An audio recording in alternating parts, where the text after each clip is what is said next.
Every friend that wanted to join Squid Game. You know how most of your friends think they'd crush it in Squid Game? Let's break it down and see what would really happen to them. First, there's Jake. Jake is the enthusiast of the group, always hyped, always ready for a challenge. He's the one who'd shout, "Let's do this," with way too much energy. But here's the thing about Jake.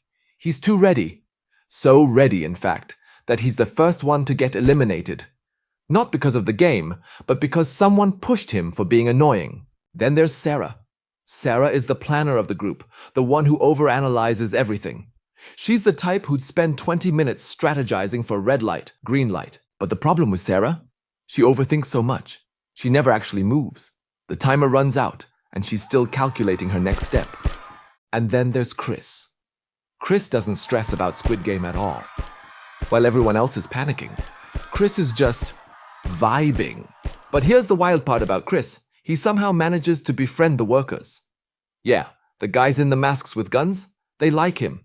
By the time the rest of us are fighting for our lives, Chris isn't just chilling anymore. He's the one firing the gun while hanging out with the workers in the break room. And then there's Ethan. Ethan isn't flashy, he's not loud, and he definitely doesn't waste time bragging. But when the games start, he's a beast. No one takes him seriously at first because he's so quiet and low-key.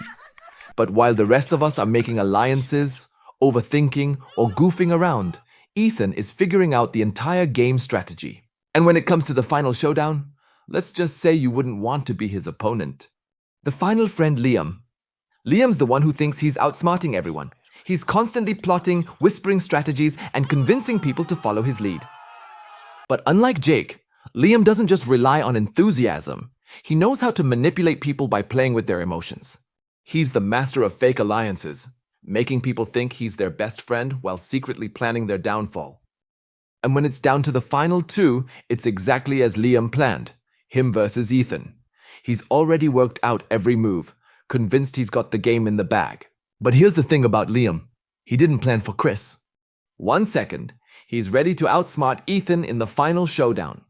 The next, Chris casually shoots both Liam and Ethan while enjoying a lively conversation with the host and audience. The real takeaway here? It doesn't matter how smart or skilled you are. If Chris is involved, the only one surviving is Chris. Tag your friend Chris, or any friend that's as chill as him, or even that one friend who thinks they could survive Squid Game.